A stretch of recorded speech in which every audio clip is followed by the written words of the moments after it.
Hey guys, I'm Jay, and today we are looking at a damn handsome Spyderco Stretch 2. So, what do you say we get started with the features? Then we'll compare this guy to some other knives on the table, and now make sure that you stick around until the end so you can see the full specs on this. And if you're a subscriber, you might even see your name at the end in the credits. How about that? Now, I know that you guys are super busy, which is why I just want to quickly remind you, click on that subscribe button if you're looking for knife reviews that get right to the point. Now, before we get started, guys, I just want to show you what I've been carrying for these past couple days so I can kind of get a good feel for it. The Benchmade bug out. So yeah, review on this guy coming very soon. Today we're going to focus on the Spyderco Stretch 2, which is a manual action backlock, and with a blade that's riding on bronze washers. Deployment, as you can see, is accomplished with the thumb hole here. The blade is 3.45 inches long and 2.95 millimeters thick of VG10 blade steel. Good stuff, really like it. The handle, 4.71 inches long, giving the Spyderco Stretch not too hot of a blade to handle ratio, and it's really obvious, I mean, just by looking at it. The thickness of the handle, it is under a ½ inch at 0.44. Now, the closed width, so how much room this is going to take up in your pocket, brace yourselves, 1.67 inches. Ouch. I know. If we flip this guy over and you look at the backside, you can see it is all closed construction, and that is going to be because of the backlock there. What do you say we go ahead and get a weight on this guy here, and we're looking at, not bad, 3.7 ounces, which is going to be roughly the equivalent of 5 AA batteries. Now, if you guys are not crazy about the version of the Stretch that you see right here, that's okay, because Spyderco has you covered. You can actually also get a green FRN handled version or brown G10, and both of those actually have ZDP 189 blade steel, so which is going to be, well, significantly better at edge retention compared to VG10. But then, of course, you're also looking at a much higher price tag as well. Why don't we go ahead and just bring in a couple other knives so you guys can get an idea of the size that we are working with here today. We're going to start with the Recon 1 by Cold Steel, and of course another Spyderco favorite, the PM2. And let's do, how about this guy, Benchmade Griptilian, and the ZT-0350. One more, another Spyderco, and it's going to be the Native 5. Why don't we go ahead and just quickly run through my 7 likes and dislikes of this Spyderco Stretch number 2, and we'll start out with the curb appeal. So number 1, the appearance, the aesthetics, how it looks. And you know what, guys, right out of the gate, I do not like the curb appeal of the Stretch. I know. So this is going to be my first dislike, and I'm sure the reasons are pretty obvious, one of which being that this is probably one of the ugliest blade shapes I have ever seen. And I'm sorry to those of you that own this knife and love it, but at least as far as my tastes are concerned,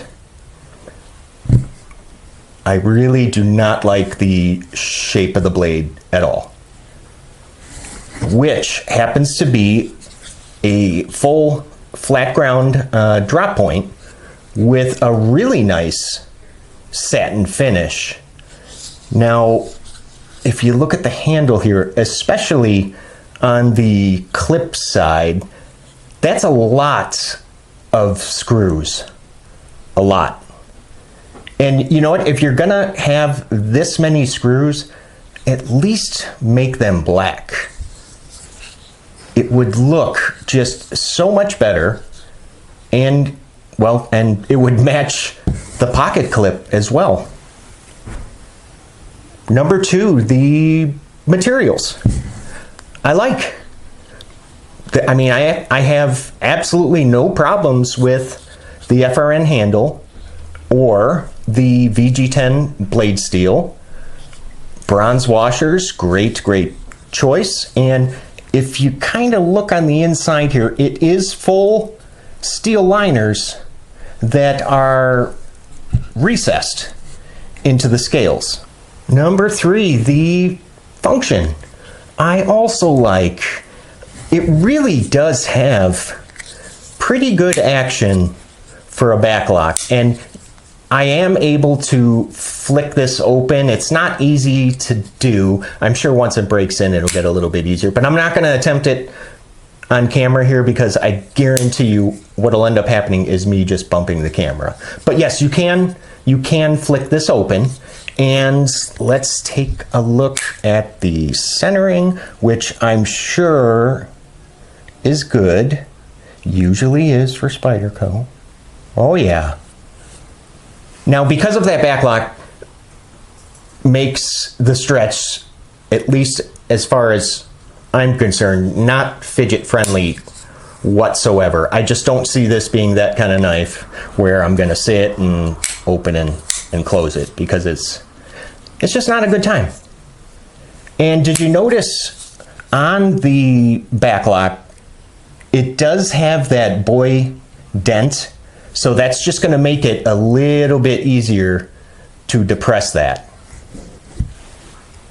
Number 4, in the hand, I like. I mean, for the most part, the handle is very comfortable. I'm not sure how I feel about this big palm swell here yet, but so far it feels pretty darn good in the hand.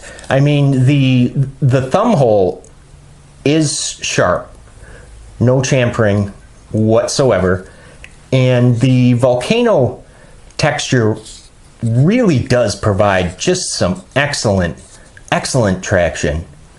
There are 2 areas of jimping on the Stretch, and one is going to be right here on the thumb ramp, and the other, if we flip it over, is going to be in that forward finger choil. Let's check the balance. Let's see. Right about, yep, it is just a hair handle heavy, as you can see here. Now that's unfortunate. Number 5, in the pocket. This is going to be my second gripe. Yep, I really do not like how this sits in my pocket. I mean, the clip, not even close to deep carry. I mean, you're looking at about that much hanging out of your pocket. That's a lot. However, the clip it's either tip up or tip down, and that is going to be for righties and lefties alike. Thank you, Spyderco.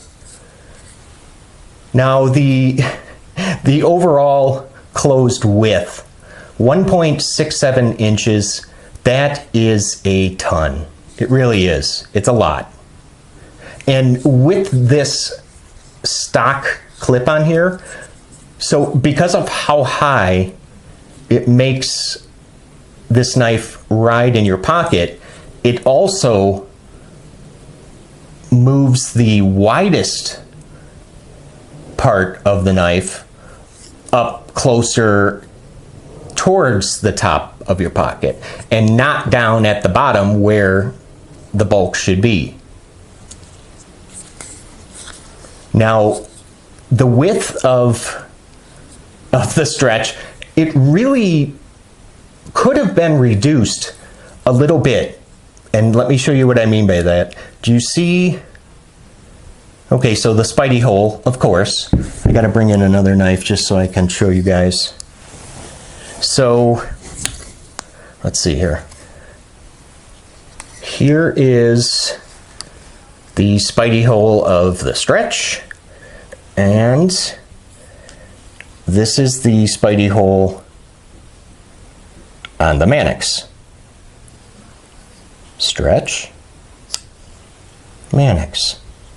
Let me bring in the PM2 as well.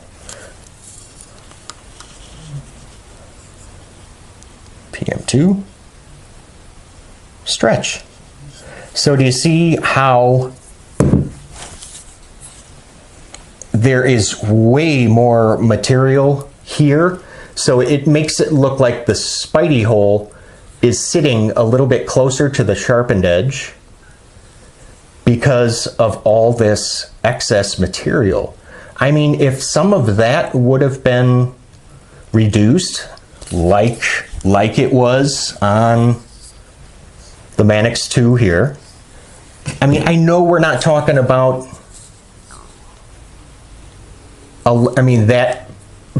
that much room, but still, a little bit of this, if this was shaved off, it really would have helped to reduce the overall width in your pocket. So that is why I really don't like this in my pocket. Number, where are we at, guys? 6, the weight. I really, really like the weight. 3.7 ounces is just fantastic, especially for a knife that is over 8 inches in length. And Spyderco actually cared enough. You guys see that in there? Yep, they went ahead and they milled out the liners on both sides to help reduce that weight. So that is just awesome.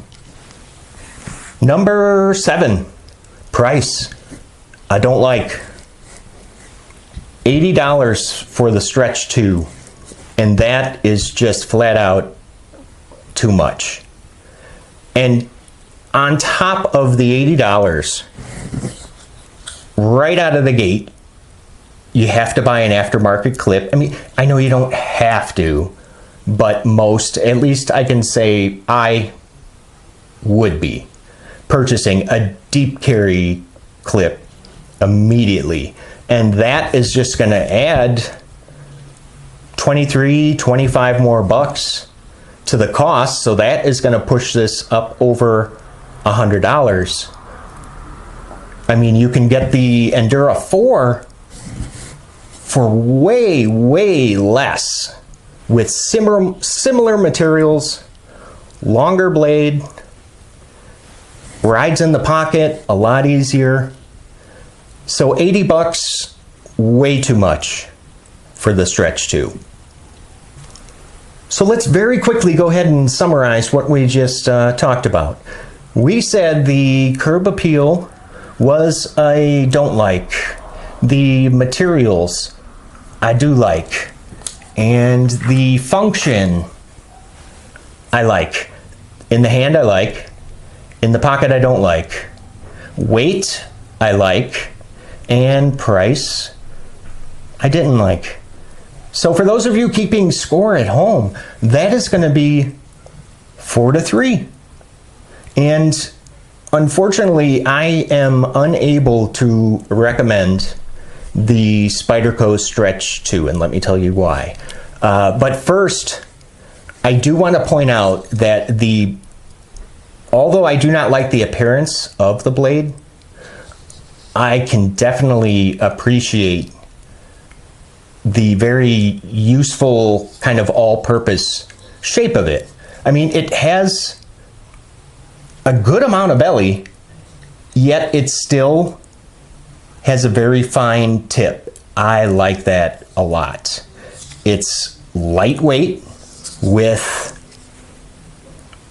a forward finger choil which I always appreciate. So as a utility knife, maybe. But as an everyday carry, no. I mean, I would rather have an Endura, which I think is better looking. It's not as wide in the pocket, and it even costs less for the very same materials. The very same. So before we go, guys, I would like to leave you with a question. What I'd like to know is, what is your all-time favorite ugly knife? Just an unattractive knife in your collection that you would never, ever part with. So please let me know in the comment section below. I look forward to reading and responding to you guys. And I want to thank you guys for stopping by and letting me talk knives with you. Don't go anywhere. Specs are coming up. So I'll see you guys at the next video. You guys take care, okay?